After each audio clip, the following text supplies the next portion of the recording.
All right, I gotta see it. The same conductor's right here. I know. Like the woman at the well, I was seeking for things I could not satisfy. And then I heard my Savior speaking, draw from my well and never shall run dry. Fill my cup, Lord, I lift it up, Lord. Come and quench this thirsting of my soul. Bread of heaven, feed me till I want no more. Fill my cup, fill it up and make me whole. There are millions in this world who are craving the pleasure earthly things afford. But none can match the wondrous treasure that I find in Jesus Christ my Lord. Fill my cup, Lord, I lift it up, Lord.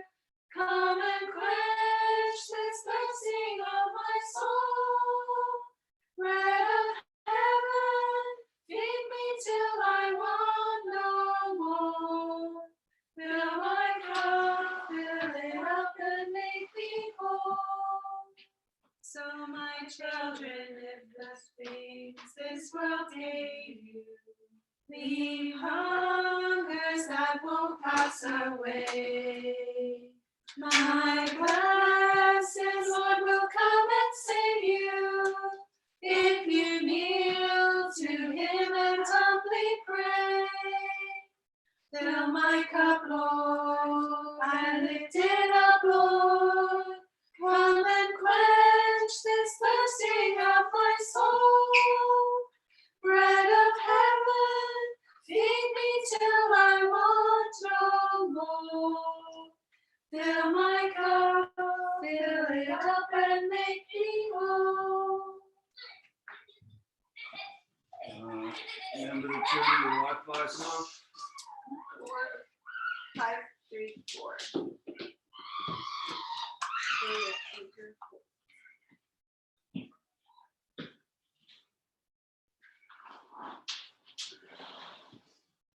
Will your anchor hold in the storms of life?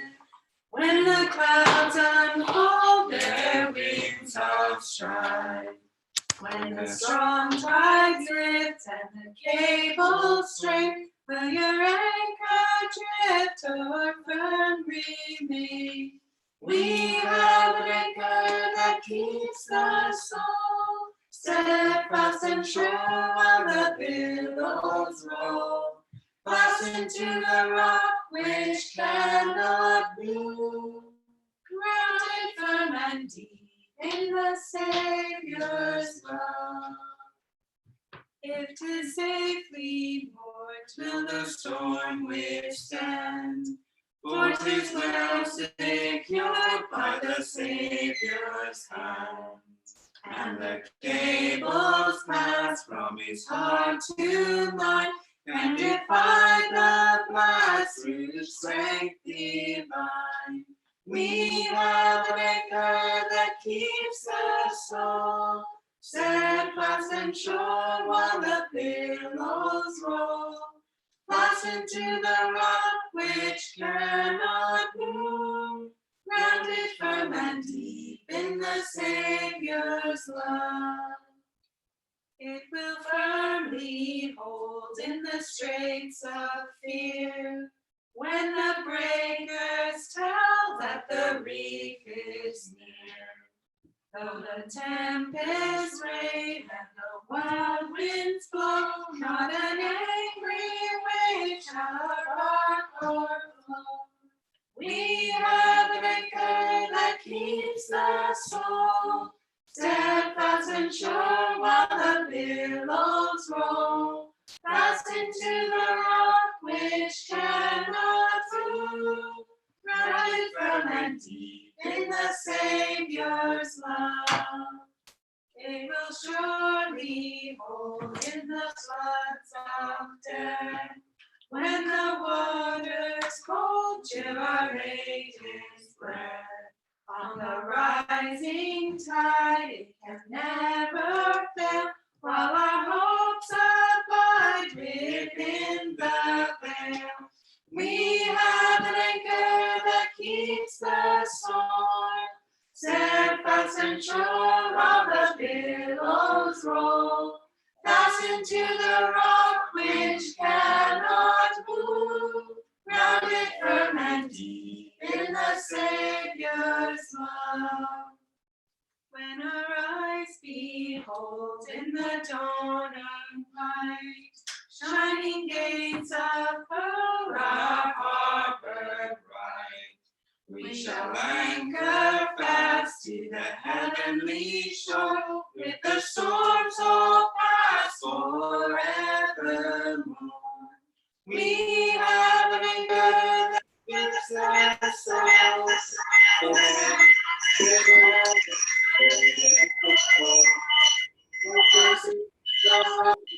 Cannot move, grounded firm and deep in the Saviour's love.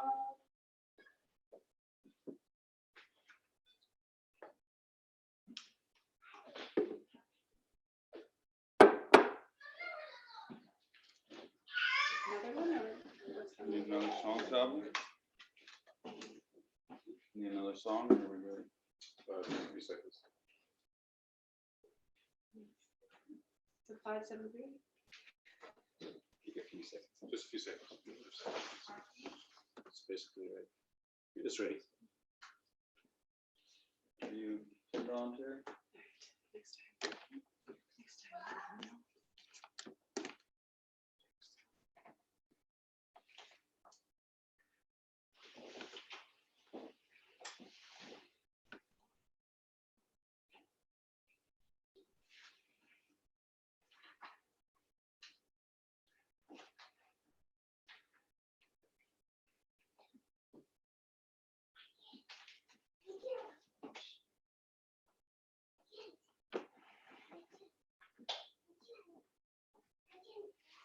Yeah. Okay. I want to start with prayer.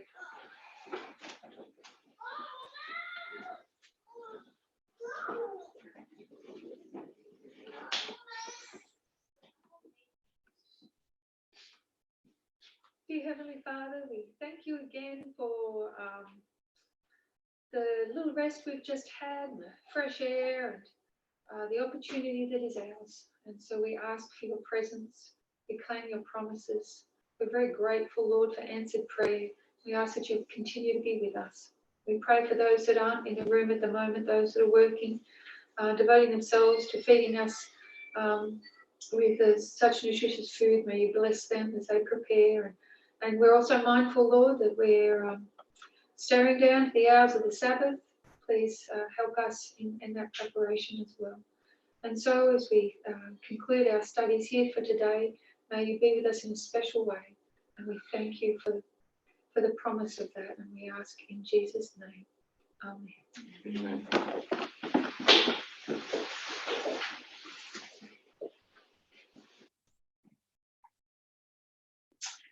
So we left off in the book of Maccabees, First Maccabees, chapter 2. But I just want to go back a little bit to this history.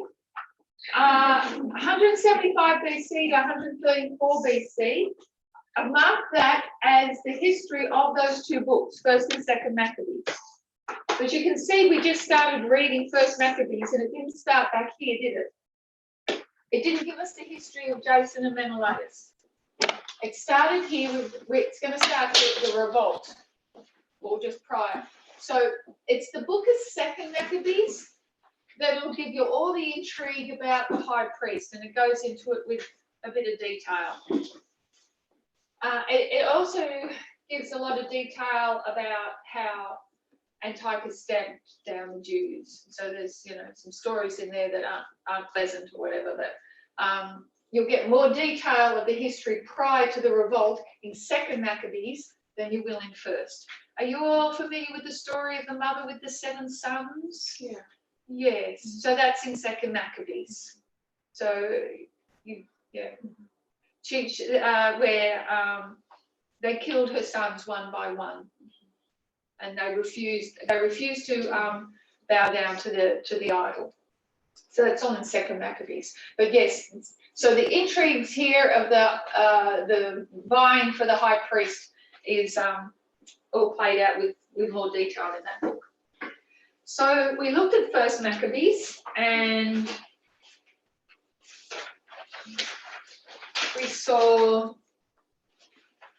Would somebody like to summarize what we've found out so far in the first chapter?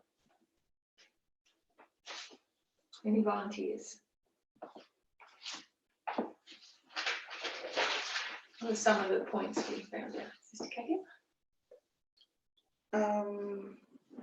So we find out that the first Maccabee happens in the period of 175 BC to 134 BC. I mean, it started that period, and that it was written by a traditionalist who sees the invasion, I can say, of the Greek, as something bad, for the nation. And what strikes him is that Antiochus makes this law where all the Jews are supposed to forsake, so to speak, their own laws to and partake, to the law of the heathen. Yeah.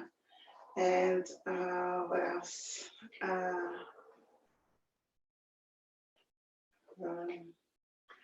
And then there is those. So the book goes to this genealogy of the Asmonean, and it starts, with Maccabeus, and he has those 5 sons, including Judah Maccabee. And it describes,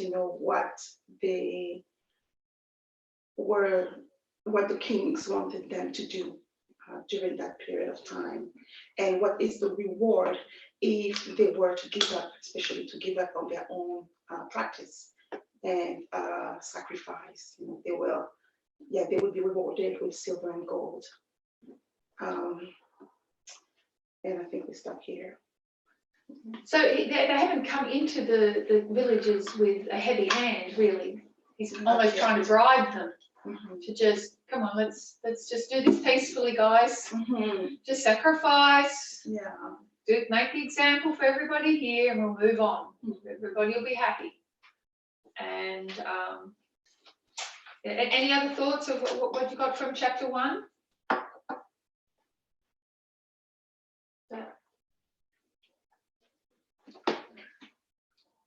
Oh yeah, there's also the desecration of the temple, and that happened.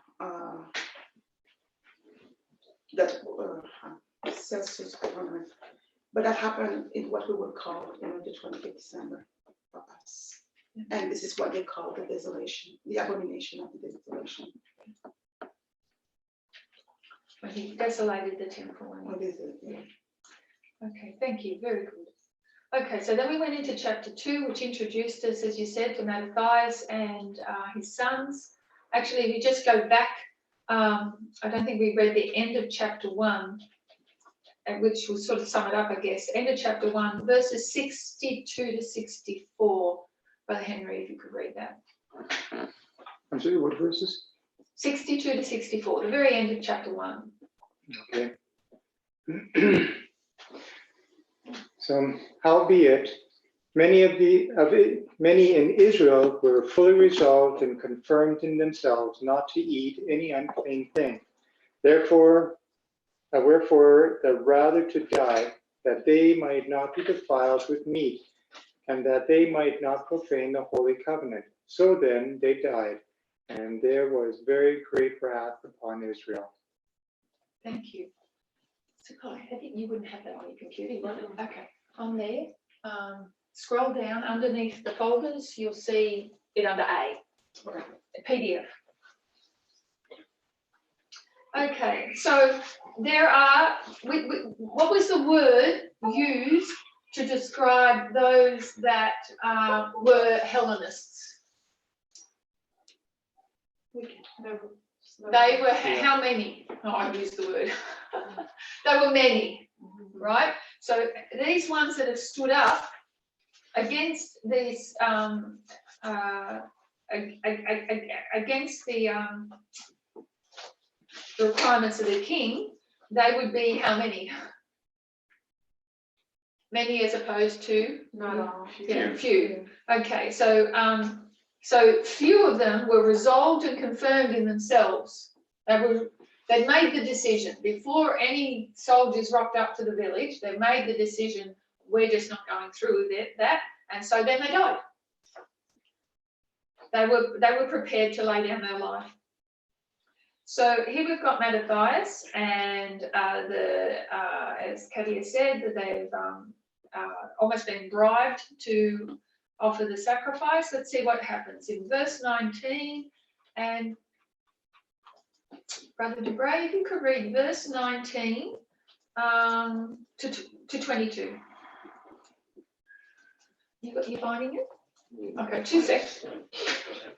Yeah, it's not able to read. Okay, so yeah, but scroll down below the folders. Yeah, so it should be. Where's it gone? She gave, that she just read. There we Oh, go. first, it's not mentioned. That's not. You think? Okay, so if you open it up and then you scroll down the contents, you'll be able to double click on chapter 2 of First Maccabees. What was it? Sorry, 19 to what? 19 to, She just said. 19 to 22.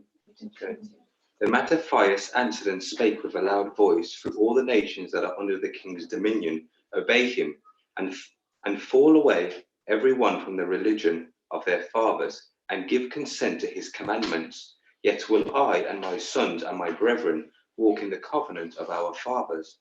God forbid that we should forsake the law and the ordinances. We will not hearken to the king's words, to go from our religion either on the right hand or the left.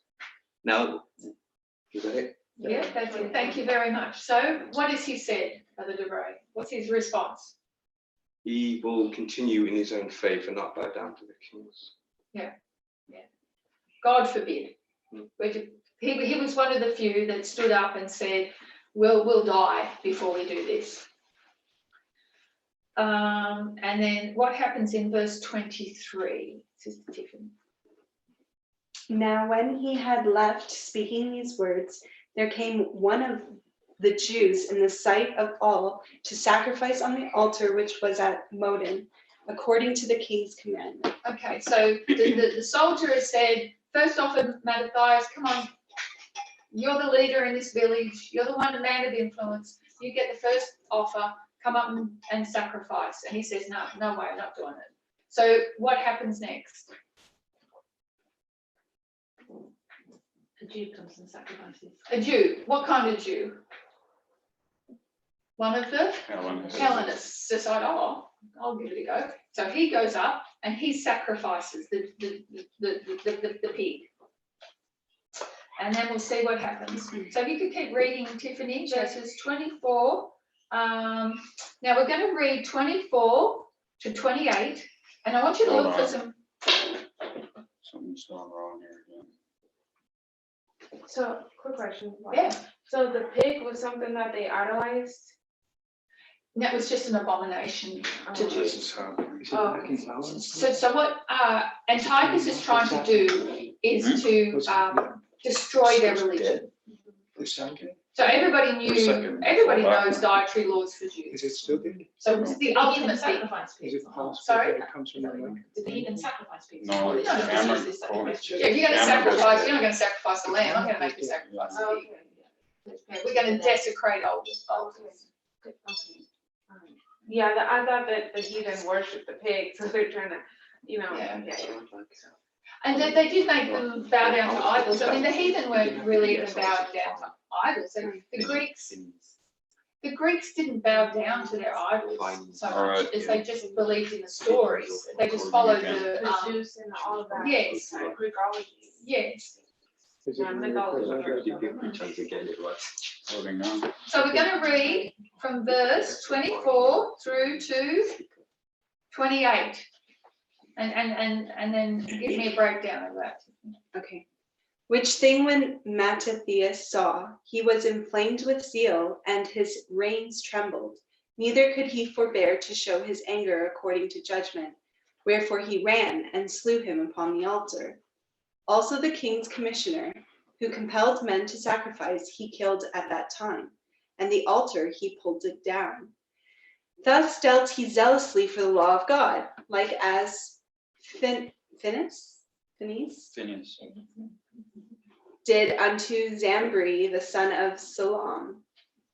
And Matthias cried throughout the city with a loud voice, saying, Whosoever is zealous of the law and maintaineth the covenant, let him follow me. So he and his sons fled into the mountains and left all that ever they had in the city. Okay. Anything jump out to you in those verses? Rise. A loud voice. Hmm. In verse 27. In verse 19, he has a loud voice too. But and anything else? Separation. So ever zealous of the law. So say again. I was just saying, whosoever is zealous of the law. Can you see that word zeal, zealous, zealously comes up constantly? Why does he keep using that word? What history has he gone back to? Who does he believe he is? Like Moses. He's telling you. Phineas. Phineas. Oh yeah. What's the story of Phineas? Throws the javelin to the prince's tent who's committing fornication with the harlot of Midian. Yes. So it's interesting, how we spoke about Josephus, and Josephus really just plagiarized First Maccabees because he's quite a bit later. He's around the early Roman period, early Christian times. So when he wrote his Jewish Antiquities, I think is what it was called, this history that he was writing for the Romans, he pretty much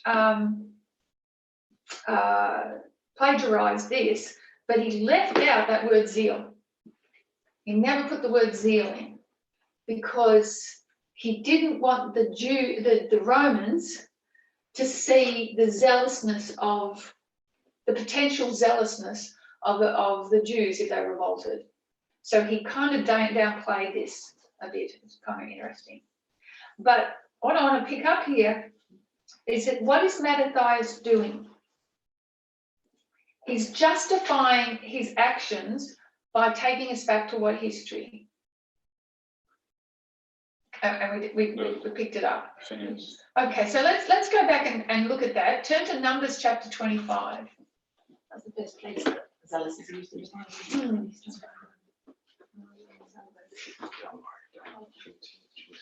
This zealousness. What did Phineas do? So we go back to Numbers chapter 25 and we'll read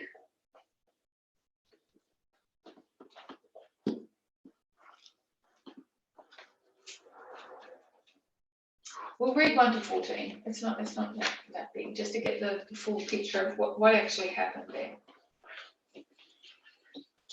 Verse 25, 1 to 14.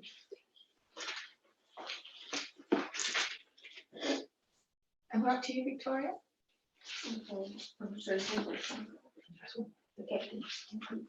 And Israel abode in Shittim, and the people began to commit whoredom with the daughters of Moab.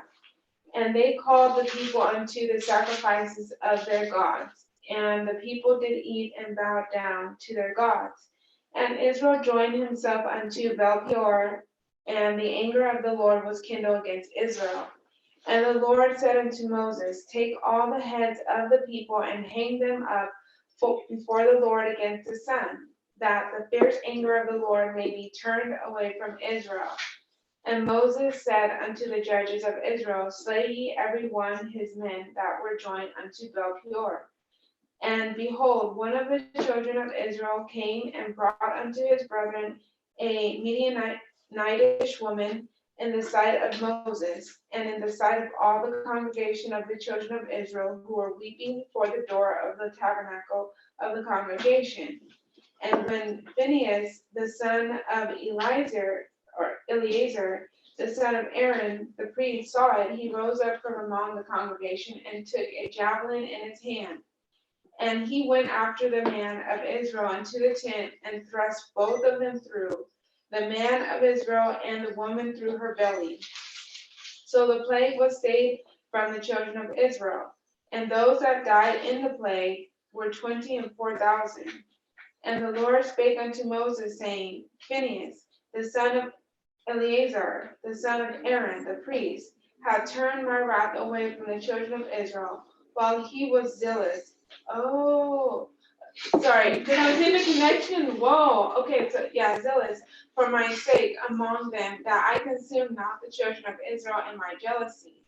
Wherefore say, behold, I give unto him my covenant of peace, and he shall have it, and his seed after him, even the covenant of an everlasting priesthood, because he was zealous for his God and made an atonement for the children of Israel. Now the name of the Israelite that was slain, even that was slain with the Midianitish woman, was Zimri, the son of Salu, a prince of his chief house among the Simeonites, yeah. And the name of the Midianitish woman that was slain was Cosbi, the daughter of Zer. He was head over a people and a chief house in Midian. And That's good. okay. Thank you very much. Awesome. Okay, so here we've got the story of Phinehas. Phinehas is who? Son of the high priest. Son of the high priest. So he's of the high priest line. He's son of Eleazar. And he is zealous for the Lord because he sees what he believes is an abomination. And he kills who? Simeonite. The Simeonite and the Midianite. So he kills them both. So what did Mattathias do? Zealous for the law, and he killed the Hellenistic Jew and the soldier of Antiochus. And he keeps using the word zealous. I'm being zealous. I'm zealous for the Lord, just like Phinehas was. Why this is important is he's done this for a reason. Now you remember it said back here that they we discussed how the position of high priest was something that they fought for, right? And they were fighting for it even if they weren't like Levites or they weren't of the line of the high priesthood. Now Mattathias, they were Levites, but they weren't from the line of Eleazar. So what Mattathias has done now is he has identified himself with Phinehas.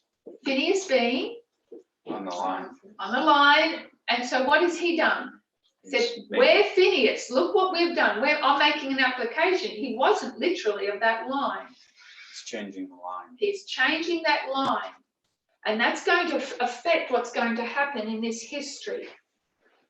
I'm zealous for the law. I'm zealous for the law. Now, this will come up. We won't go there just yet.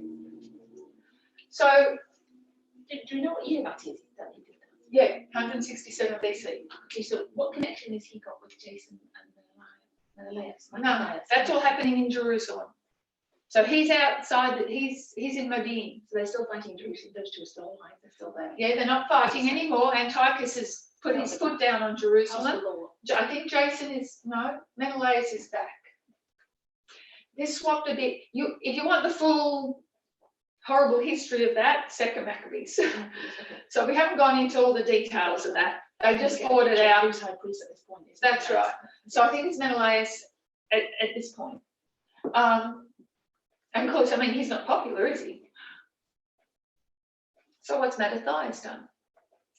What he's done is he's identified himself with Phineas and given himself the legitimacy to be called a high priest. Now that's not going to go into effect now, because what's going to happen to Mattathias in 167 BC?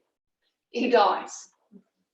He dies. But I just want to see, he's just called that as zeal, zealously, zealous. And if we were to read through the rest of the chapter, comes up in verse 50. What does he say to his, so he and his sons fled right into the mountains and left all that ever they had in the city. So where have they gone? They're out of here, they're in the mountains. And now it's going to begin this revolt, this what we call the Maccabean revolt, which was what kind of warfare did we call it the other day? No. Yeah, they're attacking from the mountains, and they're going to attack suddenly and unexpectedly. What kind of warfare do we call that? Do you remember? You mentioned it. It's all right. Guerrilla warfare. And the expert on guerrilla warfare was his third son, Judah.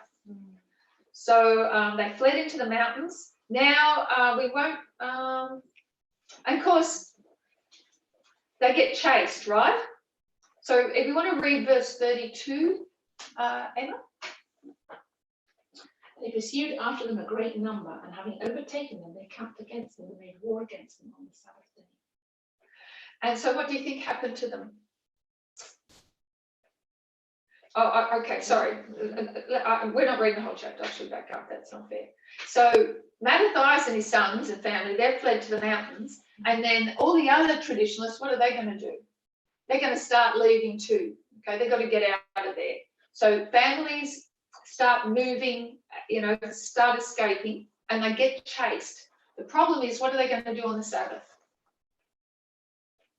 They're going to stop, aren't they? They're fleeing to the mountains. Are they going to fight? No. And so what happens on the Sabbath day? They get slaughtered. Every Sabbath they get slaughtered. And all the armies have to do is just wait for Sabbath. So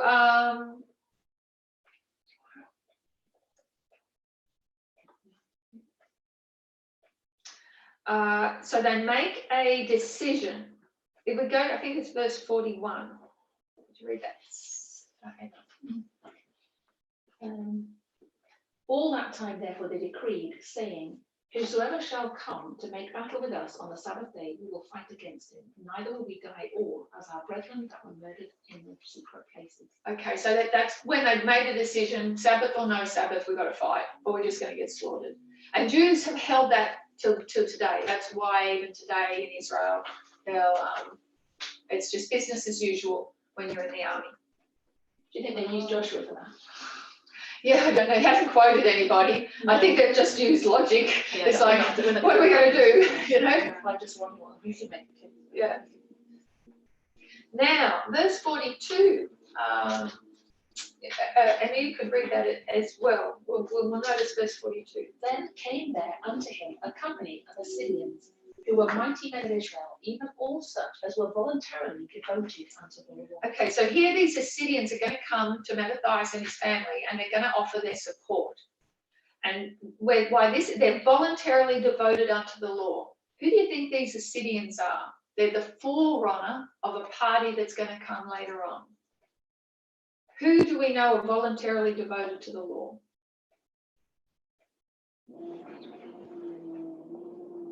Any guesses?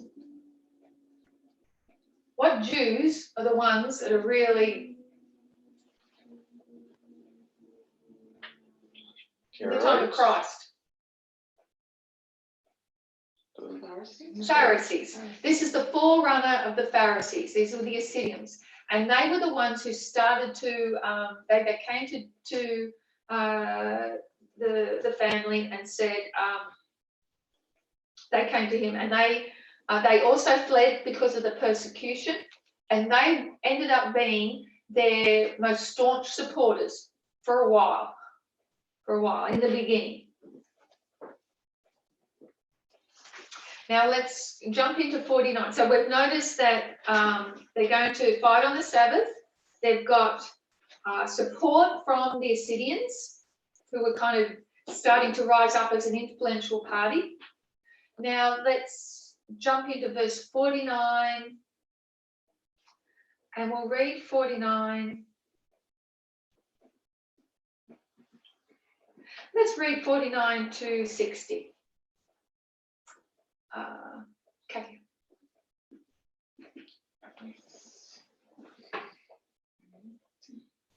49 to 60. Yeah. Okay. Now, when the time drew near that Mattathias should die, he said unto his son, now has pride and rebuke gotten strength, and the time of destruction and the wrath of indignation. Now therefore, my sons, be ye zealous for the law, and give your lives for the covenants of your fathers. Call to remembrance what acts our fathers did in their time, so shall ye receive great honor and an everlasting name. Was not Abraham found faithful in temptation, and it was imputed unto him for righteousness? Joseph, in the time of his distress, kept the commandment and was made Lord of Egypt. Phinehas, our father, in being zealous and fervent, obtained the covenant of an everlasting priesthood. Jesus, for fulfilling the word, was made a judge in Israel. Caleb, for bearing witness before the congregation, received the heritage of the land. David, for being merciful, possessed the throne of an everlasting kingdom. Elias, for being zealous and fervent for the law, was taken up into heaven. Ananias, Azarias, and Mishael, by believing, were saved out of the flame. Daniel, for his innocency, was delivered from the mouth of the lion. So Mattathias is dying. So this is his dying speech to his family, to his 5 sons essentially, but to his whole family. And notice here he's telling them, be zealous for the law, and he's going to go through some biblical characters. He refers to Phinehas as his father. He's not of the line of Phinehas. But I didn't point that out actually when we went to Numbers chapter 25. What was Phinehas given for being zealous? I don't know if you've still got it. Verse 25, 13. 12 and 13. Wherefore say, behold, I give unto him my covenant of peace, and he shall have it, and his seed after him, even the covenant of an everlasting priesthood. So he's identifying himself with Phinehas because Phinehas gets the everlasting priesthood. And that's what he says here.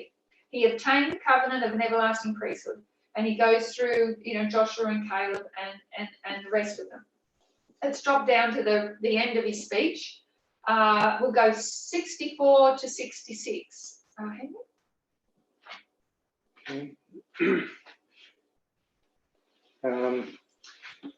Wherefore, ye, my sons, be vigilant and show yourselves men in the behalf of the law, for by it shall ye obtain glory. And behold, I know that your brother Simon is a man of counsel. Give ear unto him always. He shall be a father unto you. As for Judas Maccabeus, he has been mighty and strong, even from his youth up. Let him be your captain, and fight the battle of the people. Okay, so he's put the two of the sons in charge. Simon was, more, he was the manager, right? Judas was the general. So obviously he's shown himself valiant from a young child. And then you can continue reading 67 to 70.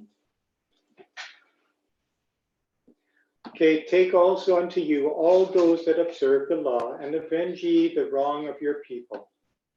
Recompense fully the heathen, and take heed to the commandments of the law. So he blessed them and was gathered to his fathers.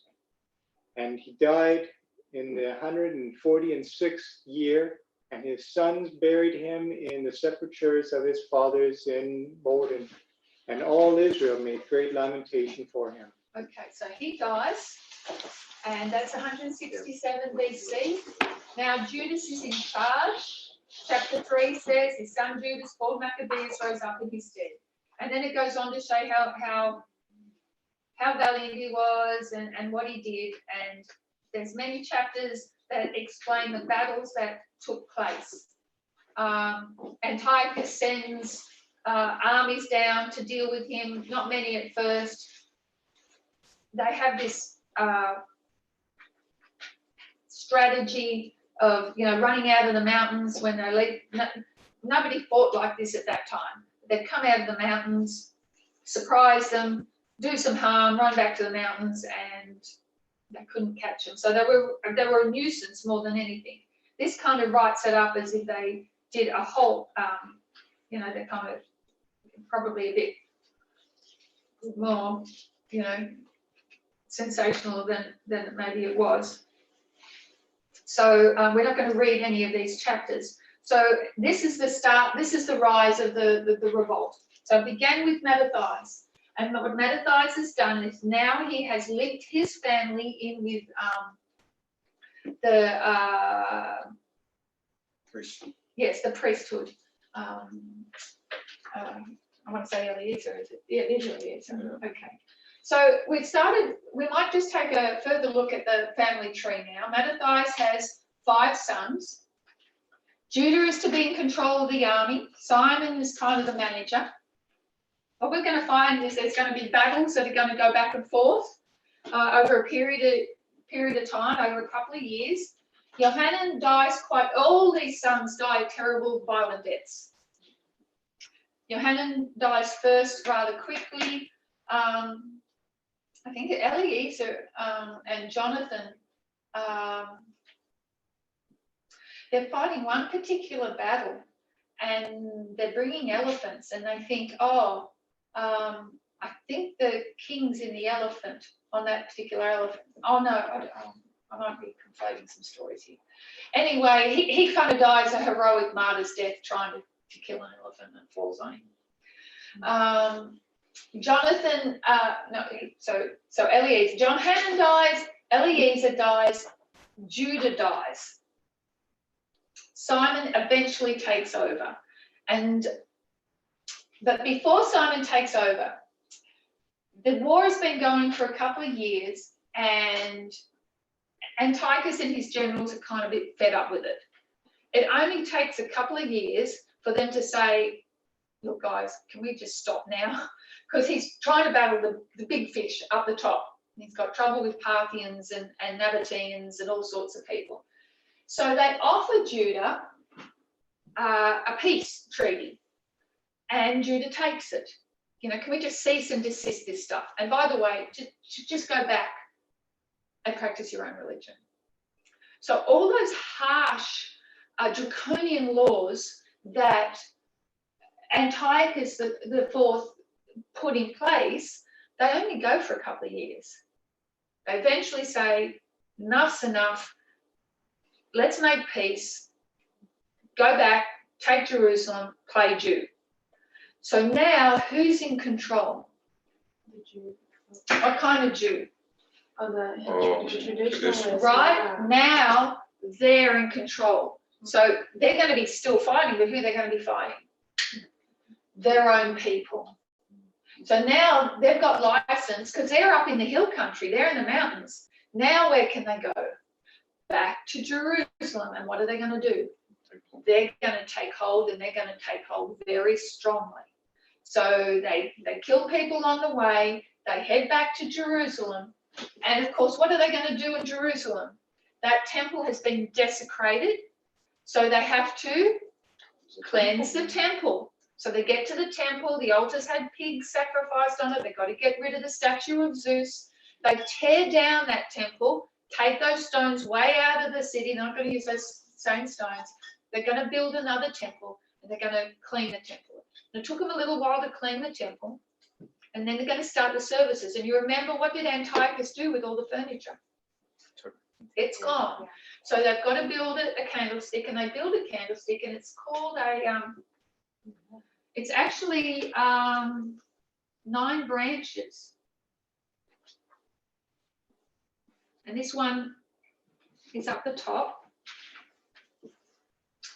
And they've only got enough oil to light it for one night, and they need to light it for how long?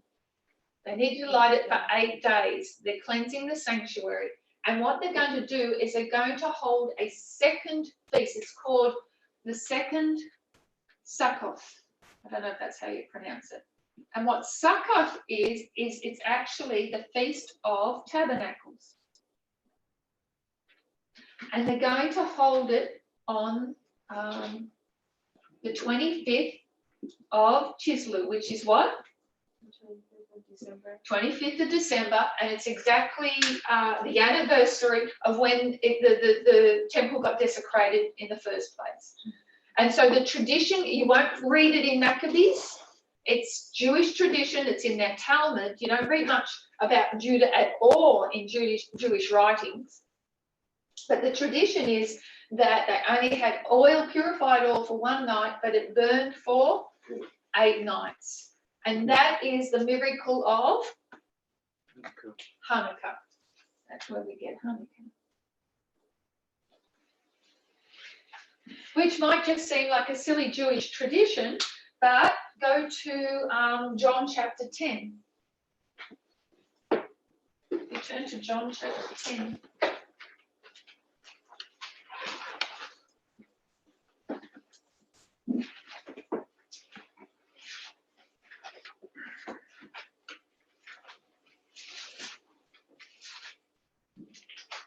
So what's the book of John about? What's the overarching theme of the book of John? It's the story of, no takers. Yeah, I'm thinking Like the parable of the robber and the thief and the sheep. yeah, I'm talking about the whole Gospel of John. Oh, The whole Gospel of John. It's the story of four what? What happened over the book of John? 4 Passovers. It's the story of 4 Passovers. It's the overarching theme of the Gospel of John.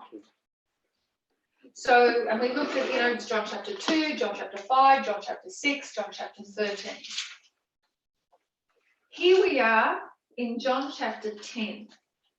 And what does it say in verses 22 and 23? Where are you up to, Brother Debray? And it was at Jerusalem, the feast of the dedication, and it was winter. And Jesus walked in the temple in Solomon's porch. Okay, so John chapter 10 is Jesus is interacting with the Pharisees about, in John chapter 9, he has healed the blind man, and the interaction with the Pharisees continues, and then they follow him on some more, and they're talking. But we get it. You all have a paragraph breaks in your Bible. You know when to recognize a paragraph break. Like you haven't, you got that little symbol. It's like a, what does it look like? Do you have that? Yeah. Yeah. So basically, we're changing scenes, but we're still in the same chapter. So we've got a paragraph break, and it says, "And it was at Jerusalem, the feast of the dedication, and it was winter." So he's gone up to Jerusalem. We know he's gone up to Jerusalem for the Passovers, but what is this feast of the dedication?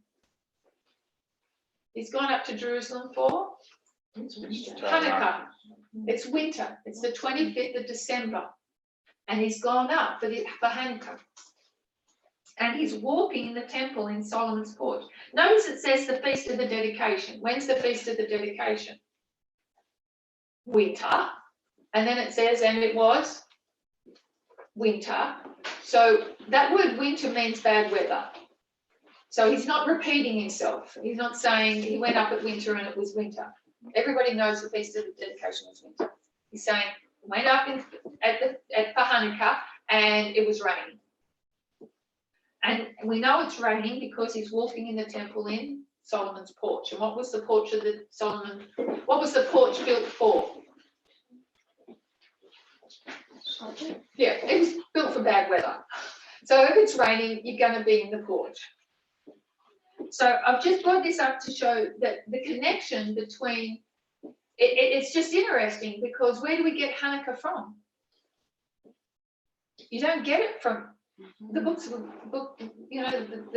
the Pentateuch. You don't get it from the sanctuary service. It has no validity outside of what? Yeah, outside of that history. And he's gone up to Jerusalem for it. We're going to see that they instituted a feast because of this miracle of Hanukkah. They said, okay, this is amazing. We've got the temple back. We've cleaned it. Let's do this every year. But this dynasty just disintegrated so badly that it actually stopped being kept because the Jews down in this part of the history didn't even want to remember. It was just got so bad they didn't want to remember what happened back here.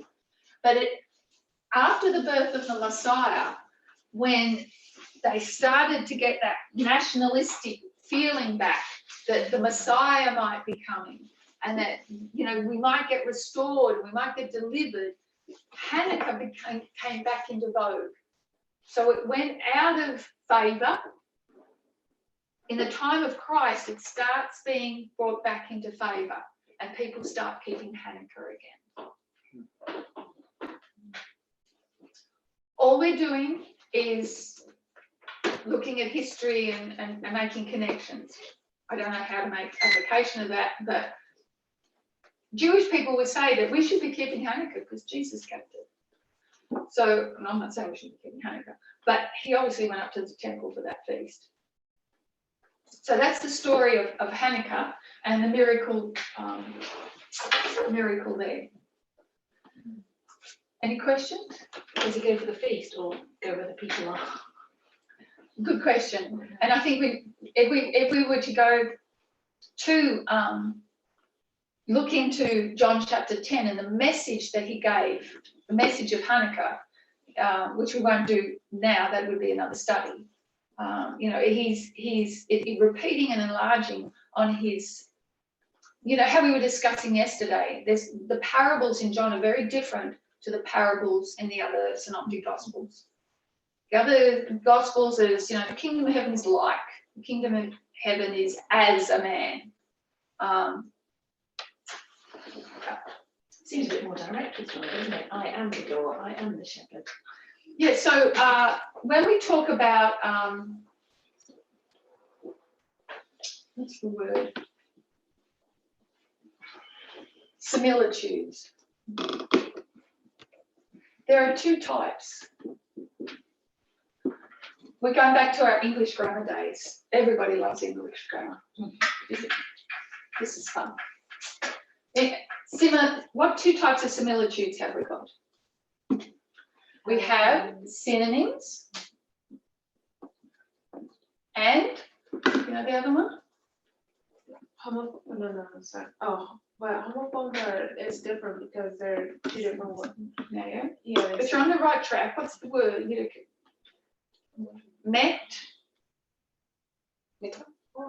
Metaphors. What's the difference between a synonym and a metaphor? A synonym is a word, they mean the same. It's two different words, but they mean the same. And then metaphor is a comparison. It's when you take something.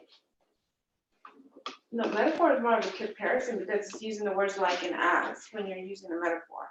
So it's taking something and comparing the likeness of two things. So it's taking something and comparing the likeness of two things. So that they both do that. Yeah. They both compare things. With a synonym, it does it in a particular way. A synonym uses words like and as. So the kingdom of heaven is like a seed. The kingdom of heaven is as a man that went into a far country. That's not in metaphor? That's a synonym. It's very obvious that the things that you are comparing are not the same. It's like a seed. It's obviously not a seed. Okay, yeah. So when it comes to a metaphor, when we take a synonym, like and an as, and we turn it into a story, that's called a parable. So we're being a little bit technical, but that's what a parable is. Parable is a synonym turned into a story. A metaphor is when you're making comparisons, but you don't use like or as. So, an example. When Jesus says, I am the door. Yeah, was he a door? Did he say I'm like a door? I am the light of the world. I am, yeah. Is he the sun? No, it's clearly, he's speaking metaphorically. When you take a metaphor, so there's no like or as. When you take a metaphor and you turn it into a story, what do we call it? It's called a fable? I was thinking allegory. Allegory, yeah. And that's why people trip over allegories, because what's the famous allegory that we all like? Pilgrim's Progress. And people trip over it and they say, oh, it talks about, you die and you go to heaven. No, it's allegorical. So people trip over allegories. Jesus mostly spoke in parables, but he did give the odd allegory. Sorry. Can you think of an allegory that he gave? Lazarus and the rich man. Lazarus and the rich man. And then people trip over and they think, oh, you die and you go to heaven, right? So that's an allegory. So I think similitudes, let me have a...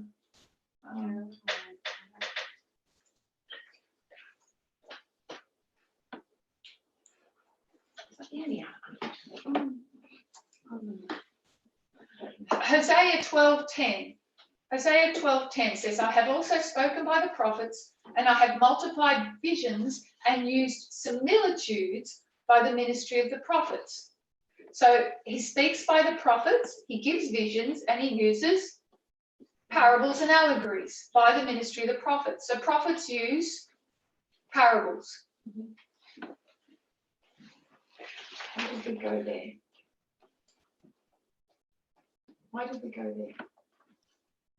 About this feast. Oh, yes, we were talking about the feast. Is that also known as the Feast of Lights, isn't it? So that's when they light their candles, and I think the Jews do give presents then. What's the connection with dedication? They rededicated the temple because they've been cleaning it. I went there for a reason. That's why it's called the Feast of Dedication. Yeah, they took the temple back.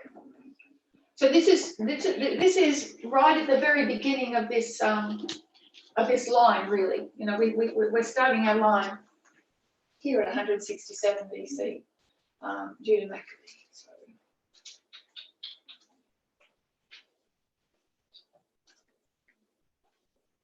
I forgot my point.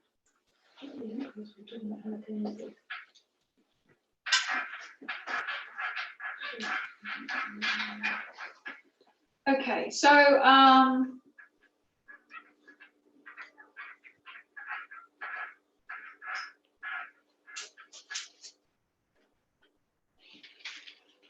this treaty they make, is this 164? You see, they made a treaty, and then these traditionalists come back to Jerusalem to Rome, and they set up the temple again. yes, so that was I think 165 actually. I might give you two different dates. So I've got 165 somewhere, 164 somewhere else. okay, is that the chart 164? Is that the same? 164 is the death of Antiochus Epiphanes. So that's his death. I'm not sure if he died the same year they rededicated the temple. Okay, so they make the leap on finally. Yeah. So all good, they've got the temple back. Remember the Assyrians? That they came and they supported the work, the Pharisees? and everybody's happy, but all they've got is they've become, I guess, what they call semi-autonomous. So are they going to be happy being semi-autonomous? What does it mean to be semi-autonomous? It means, what's like being under Babylon, Medo-Persia, and under Greece in the beginning? What did that mean? That these kingdoms were in charge of you, you just paid your tribute, and you could play good Jews and go to church and keep Sabbaths and eat what you usually did. So were they happy? What did they want? They wanted complete autonomy. They wanted to be an independent kingdom. So after all this fighting and everything that's gone on in this history, the majority of people are like, okay, let's just settle down and let's go back to the way it was. Except for this family and their close supporters. They lost the support of the Assyrians because the Assyrians just wanted to go back to the status quo. But they kept fighting for full independence. So the wars are going to continue. And so you'll read them through Maccabees. So this is after they go back to Jerusalem and They're back in Jerusalem. take the and kind of, throne. yes. They're like, we're gonna keep going. We're going to, yes. First Jerusalem, then the world. And the world. And eventually they're just going to expand the territory. So, because they're Phineas and they're zealous. Right. So it's not just about the law in Jerusalem, it's the law in all Judea. And then what surrounds Judea? What have you got surrounding Judea? You've got Samaria and you've got Edom and other areas. So if we're zealous for the law, then everybody's going to be zealous for the law. When you get down, like I said, so Judah, he leads the army for quite some years. He dies early. He dies. Simon takes over for some years, and things settle down a bit under Simon. By the time you get to Jonathan, Jonathan makes treaties with those they're fighting with too, and he is seen as, it all begins with Jonathan. He becomes governor, ruler. He gets a title that basically means he's ruler of all that area, but he also takes on the title of high priest. Church and state. Yeah. All within that first generation. He combines them both. So now we're just going to stop here and we'll take a little look at the bit more of the family tree. So Jonathan takes on this role, governor and high priest. We won't go into all. You can read all that in the book. See if there's anything. No, there's something else we need to note under Judas. So you've got chapters of going back and forth and fighting against different generals.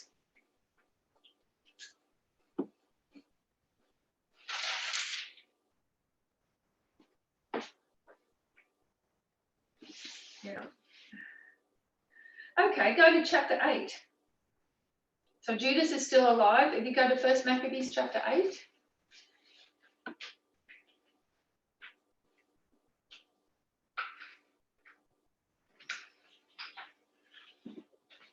Not sure who we're up to. We're up to Tiffany.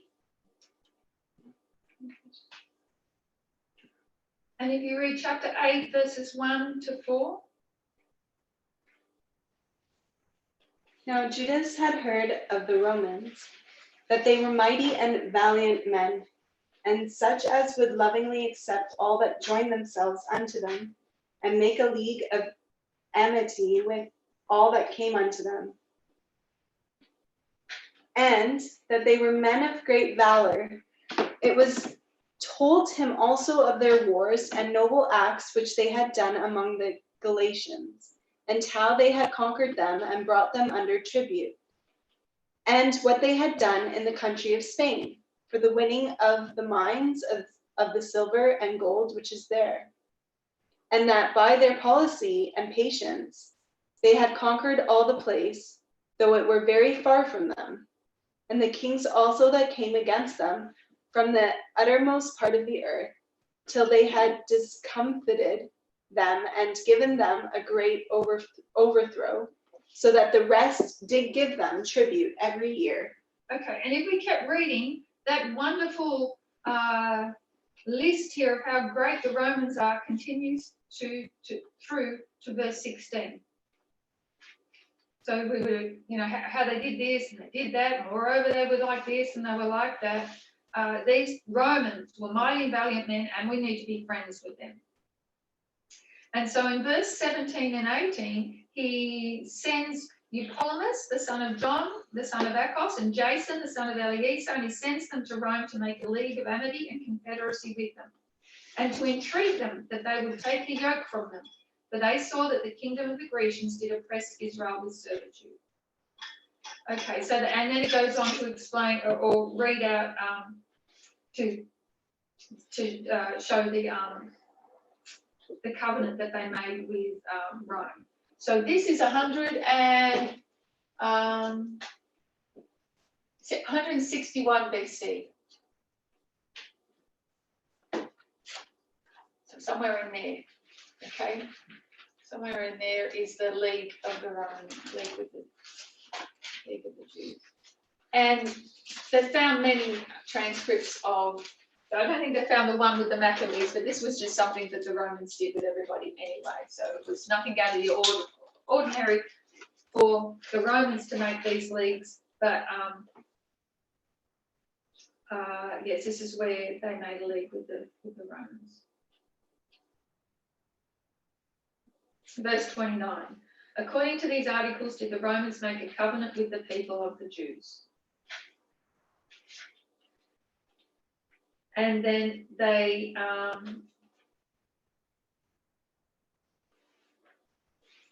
and we've got to get to chapter 9, where Judas dies. They all get betrayed. They all die terrible deaths. It really is quite horrible.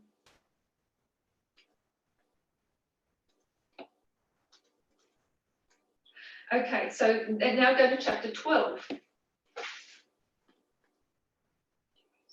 So as I said, Judah dies, then Eliezer, Simon dies, Jonathan's the last, I think, of that of the brothers. Chapter 12, where are we up to? Victoria, could you read chapter 12, verse 1 and 2? Now when Jonathan saw that the time served him, he chose certain men and sent them to Rome to confirm and renew the friendship that they had with them.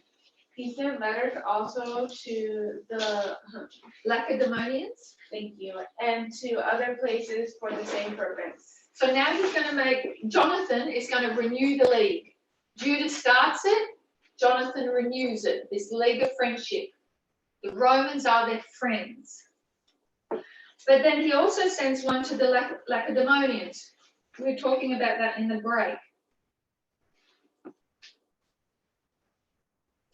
And you'll find in this chapter the copies of the letters that they sent to the Romans and the Lacedaemonians. So what we're going to do is we're going to drop down into verse 5. And this is the copy of the letters which Jonathan wrote to the Lacedaemonians. Jonathan the high priest and the elders of the nation and the priests and the other people of the Jews unto the Lacedaemonians, their brethren, send greetings. There were letters sent in times past unto Onias the high priest from Darius, who reigned then among you, to signify that ye are our brethren, as the copy here underwritten doth specify. So it's referring back to letters that had previously been sent to them, reminding the Lacedaemonians that they are who? What does it say? That they're brethren.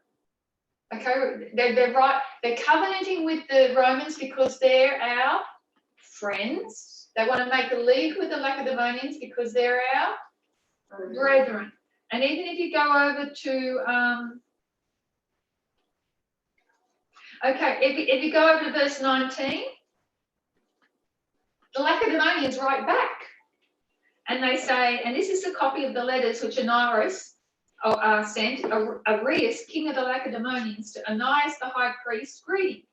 It is found in writing that the Lacedaemonians and Jews are brethren and that they are the stock of Abraham. And then they write back and say, sure, let's make a league because we're family. So we discussed, well, who are the Lacedaemonians? And who did we say the Lacedaemonians are? The Spartans. And we asked the question, how did the Spartans end up being relatives of the Jews? So we won't go into all that history now either, but suffice to say that when we read Numbers chapter, is it Numbers 25? Yes. Numbers 25, and Phineas slew who? The soldier and Zimri. And Zimri was a? Who's in the right line? No, Zimri wasn't priest. Phineas was the son of Eleazar. the high priest. Oh, he was. Okay, go back and have a quick look. Go back to, Simeonite. yes, okay, so he was a Simeonite. So who killed who? Phineas is the son of Eleazar, and Eleazar is of what tribe? Aaron. Levi. Levi. Yeah. And he's killed a Simeon. Simeonite. Do you remember the Simeon and Levi? What were they known for? Oh, for their destructive behavior. For They were the two fiery, Yeah. warlike brothers. Remember, they conspired together and did that horrible killing. Yeah. In Genesis. So now you've got a Levite killing a Simeonite. So how's that going to go for all the tribes there stuck in the wilderness? You're off. So the story goes that it was best that, because if you look at the censuses taken in the book of Numbers, you're missing tens of thousands of Simeonites from the first census to the second census. And the question is, where did they all go? They shot through. And that was okay, because you probably wouldn't want those two brothers, two tribes around, or they would have had civil war. So the Simeonites, it is said, tradition goes that they ended up in Sparta. Not all in Sparta. Some of them, they say, were the sea pirates too, that floated the Mediterranean. But there's certainly a significant drop in numbers from the beginning of the wilderness to the end of the wilderness. And there was never a law or a command that you actually had to stay in the wilderness. So it's quite possible that a lot of them packed up and left. And they say that that's probably okay because of the nature of Levi and Simeon. And of course, when you go to the Spartans, what are they known for? War. They're warlike. And their tradition goes that their laws were handed down by a great lawgiver. So they have that in their, in their tradition, this great lawgiver in their past, which many think refers to Moses. So at any rate, at this point in history, they recognize that they are all of the stock of Abraham. So the Spartans, acknowledge the fact that they're brothers. So it's just interesting that you've got the connection there between Phineas, and Mattathias saying, be zealous for the law, we're Phineas, and then they're making this league with their brothers, the Simeonites. So let's continue with any questions? So does the one, what's the, where the historians teach about the Spartans? I thought they were Greek. Or did they not say anything? Where does anybody come from anywhere, Yeah.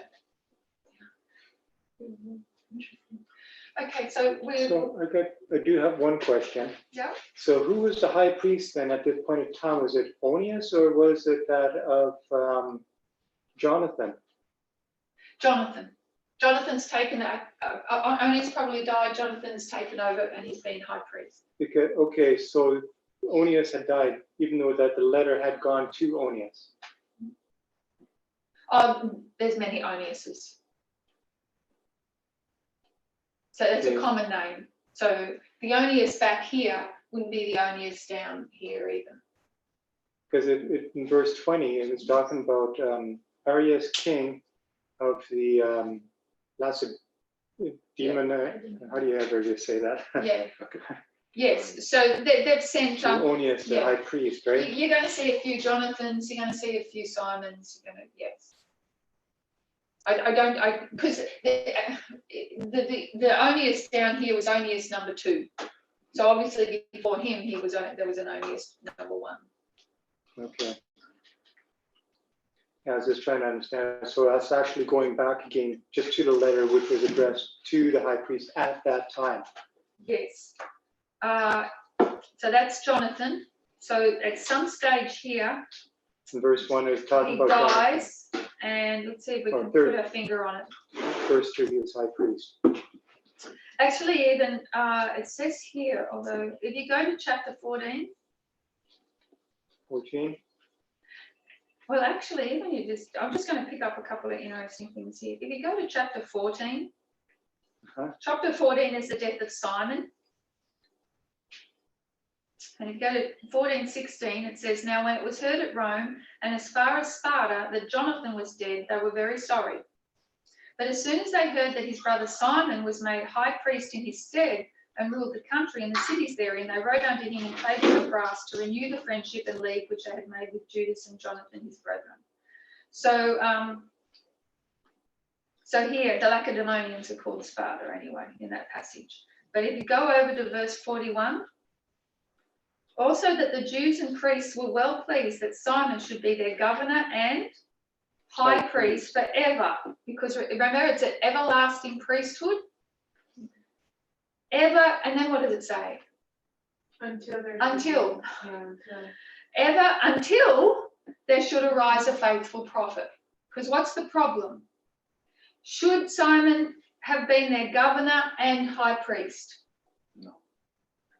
So he's their governor and high priest forever, and then they put a qualifier in. Until there should be a prophet. Because what don't they have in this history? Prophet.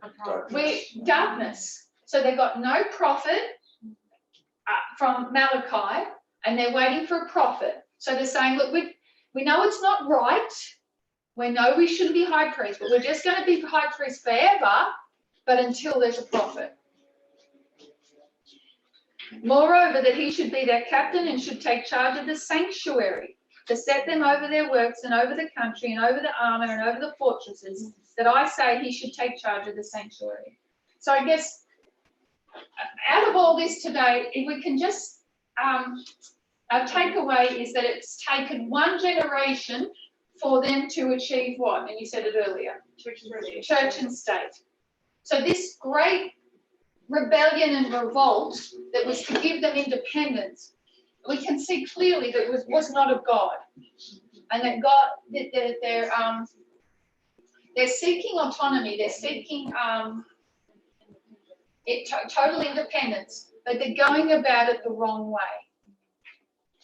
And in opposition to the heathen, what have they become? They're just doing it the same way, and this will continue on. So I just, we won't read much more than that, but when, okay, so let's just run through a bit of history here. So Jonathan dies, but the successors come from the line of Simon.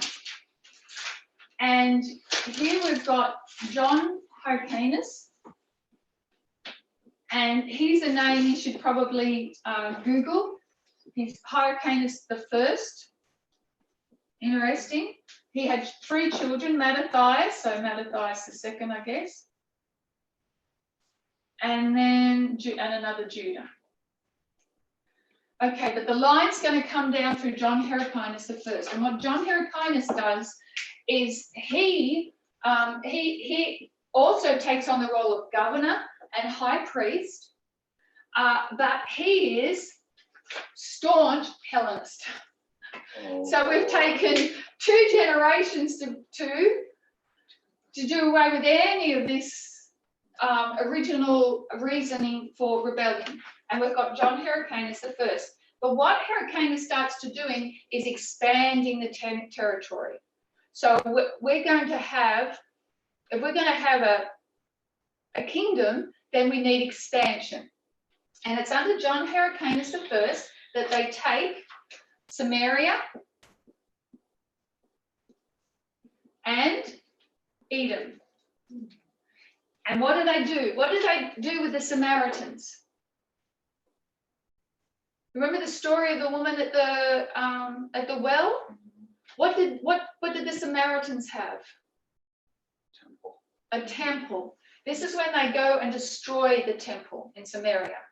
And they pretty much make the Samaritans slaves. So the Samaritans are their slaves. The Edomites, what did they do to the Edomites?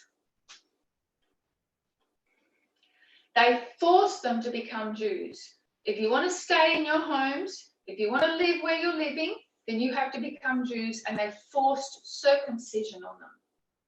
So they're worse than Greece or Rome. Worse than Greece or Rome. They were forcing the Jewish beliefs on the Samaritans and the Edomites. And who's our famous Edomite? Sorry? So we're going to see what they're doing here. We're going to see really, and from the beginning, how they started this. They're going to get what they're going to, is how it's going to end. They created Herod. God's people created Herod. Because when we get down here, who is Herod? He is a Jew and he is a Roman. And yet he's not a Jew and he's not a Roman. You know, we have time and we're going into the history of Herod. We'll leave that because we might just do Herod on his own. So this is what happens under John Hyrcanus the first. It's just going from bad to worse very quickly.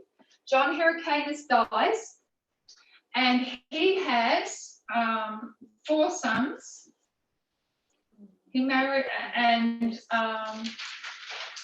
Aristobulus the first. Now, who is Aristobulus the first?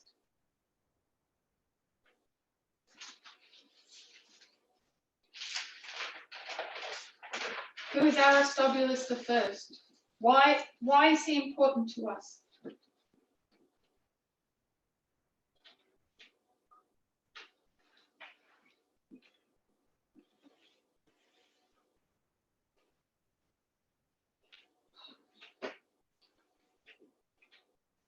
Where have you seen that name before? And who is he? So we no longer have a governor and a high priest. Now what have we got? King and high priest. Because he, what did Uriah Smith say? He assumed the diadem. Do you remember? So when they're winning this territory, the Samaria and Moab or Edom, they're winning it from the Greeks? Basically. Yes, taking it back from the Seleucids. And So Antiochus has died. His kingdom's struggling. It's internally as well. So there's men trying to take over. so they just don't have enough resources to deal with the Jews and And the everything Jews are else. pushing, and they expand a lot of territory. They own more territory than they ever did in the beginning. So at that point, they're free. Yes. So from John Hyrcanus, I think it is that they have full. No, it may be Aristobulus. Fully. I think it's Aristobulus when he's king that they are fully. Don't pay tribute anymore. No. In fact, the Seleucid Empire is struggling so much that they're making deals. Just you know here how they're struggling for the high priest. Now they're going to start squabbling. The brothers are going to start squabbling over who's going to be king and high priest. And so you've got generals in the Seleucid dynasty here saying, be on our side, and we won't tax you. You can do whatever you want, just give us a hand, because they're going to start fighting the Romans, Oh, okay. right? They're still fighting Parthians and Nabateans and everybody, all the other Ians, and they want help from Israel now. And so they're not only not asking for tribute, they're saying, hey, here, have some money, fix up your temple, do whatever you need, you know. It's gone the other way, because we're really at the end of the Grecian kingdom. Rome is rising. Meanwhile, Rome's got these in their pockets as well, because they've made the league. So really, we're in a transition time here. And the main point to see out of this is just how this has developed so quickly into the very thing it was supposed to be standing up against, fighting against. So now we have a king. He dies, he leaves 2 sons, and now we've got trouble. Because we've got Hyrcanus the second and Aristobulus the second, and they're brothers, and they're both going to fight to be ruler, to be king and high priest. And so what they're going to do is they're going to go to Rome. And just like we saw back here with these high priests going to the Seleucid dynasty and paying money and saying, can you make me high priest? Now we're going to see these brothers vying with Pompey and other leaders saying, I want to be can you help me be ruler?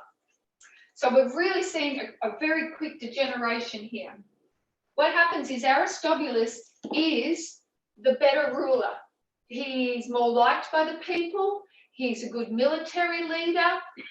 This guy here is very, very weak, but he has a friend. And his friend is a fellow called Antipater.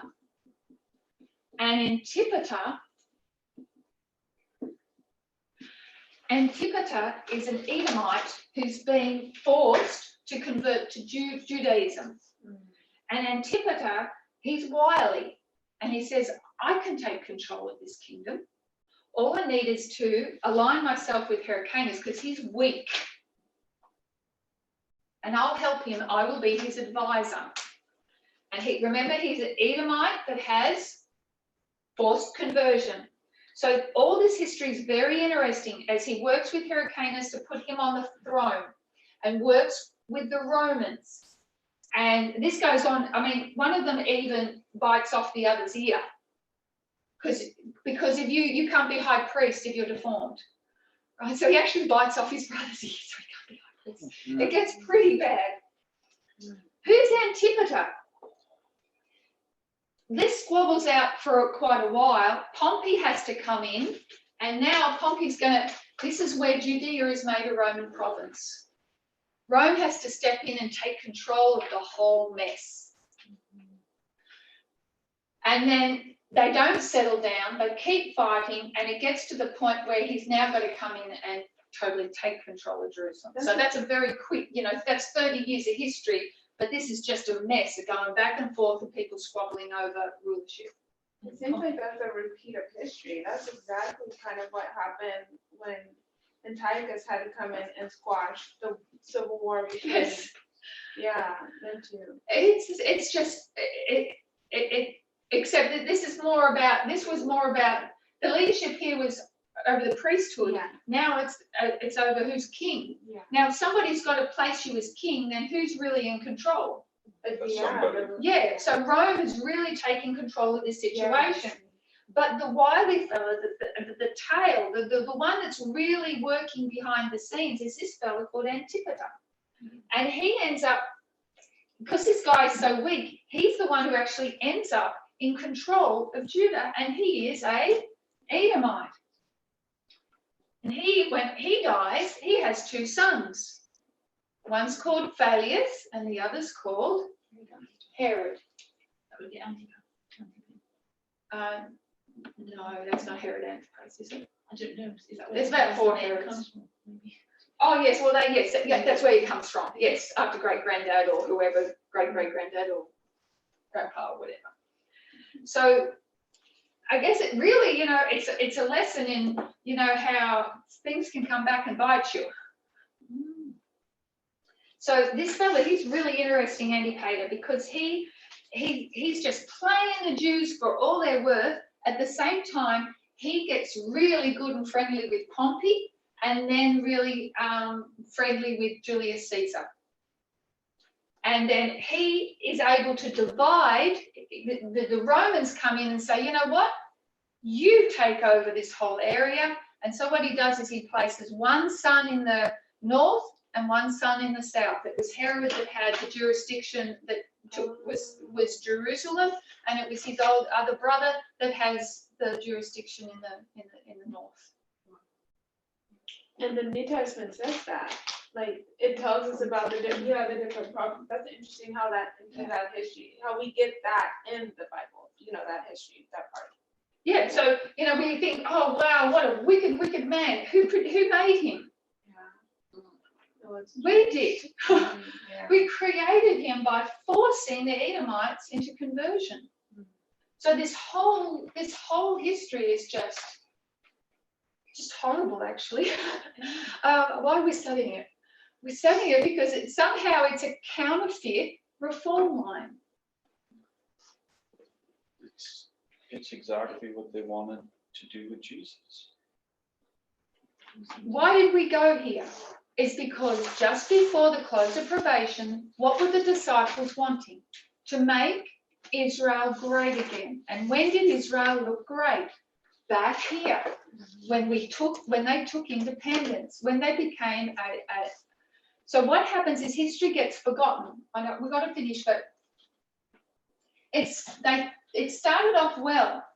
It quickly went pear-shaped. As we discussed, even they wouldn't even celebrate Hanukkah anymore because they're just so disgusted by the time they get down in this history.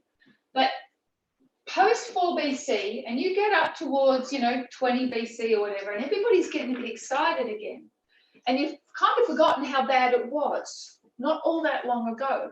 And so when they want to restore the kingdom, they're not looking back to David, they're not looking back to Solomon. This is when they gained their independence, this revolt, this rebellion. This is these great heroes that stood up. And this is the nature of the kingdom, but they don't fully understand the nature of the kingdom because this is how it ends up. This is what you get. It can only be a spiritual kingdom because the earthly kingdoms work this way. The Jews worked exactly, they were worse than the heathen. Yeah, she says at the time of Christ they have many factions. Browse is one of them. He's leading physical violence. And then you've got Simon the Zealot, who's part of that group, really. He becomes a disciple and changes. He's called Simon the Zealot because he's part of that rebellious crowd that wants to overthrow the violence. Yeah. The situation's quite unstable, isn't it? So we'll leave it there for the moment. What was the second son's name again? There was Antipater's sons, Herod and... Yes, Facilius. Let's see. Wait a minute, I'll just pull it up quickly. And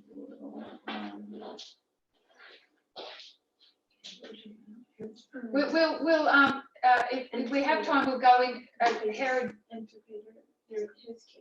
Oh, Because they become empowered. He's gonna. Yeah. And we will take a closer look at Herod because that's a whole story on its own. So that Antipater has 2 sons once he becomes king. yes, he doesn't become king, but he's got a very strong. Title Rome. Yeah, he's pulling the strings. He's just playing Rome and the Jews for all they're worth, and he's able to put his 2 sons into power. And then Herod. So what we didn't finish, we'll do that. We'll do that next time when we look at Herod. So let's close with prayer.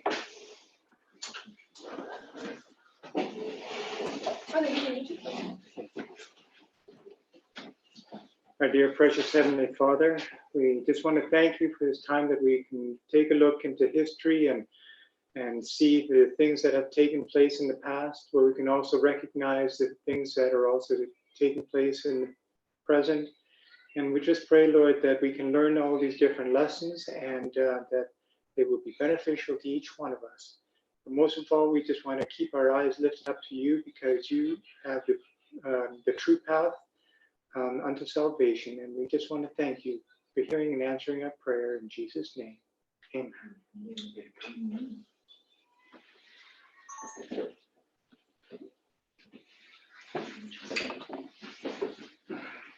So when we say that John was saying, behold, the kingdom of heaven is at hand, and the whole nation would have followed him, they're saying that John is that guy, Matthias, like they see him as Matthias. And They're that's- waiting for somebody to stand up and and- call us all to arms, and we'll be right behind you. And it happened like 100 years ago, and Yeah. we're ready to go. What I can't Let's do it understand, again, let's do it right. yeah, what I can't understand is why they're getting baptized. So people are coming into the wilderness thinking John's going to lead this kind of kingdom. And he says, repent and be baptized, and you'll go in the water and say sorry for their sins. Because I they're don't understand. zealous for the law. So the zealous for the Lord, so it's all the wrong spirit. Yeah. It's You crazy. can do Like all of once that. you understand this history, it changes the whole thing. Like it's crazy. You know what I mean? Like, And the other day I was wow. talking about Babylon, and I was saying, we'll never be Babylon. Okay, are you guys We off never your do what Wi-Fi Babylon or does. off your We live never stream here? force people to change to our religion. They just go, oh, apostasy and worshiping You go back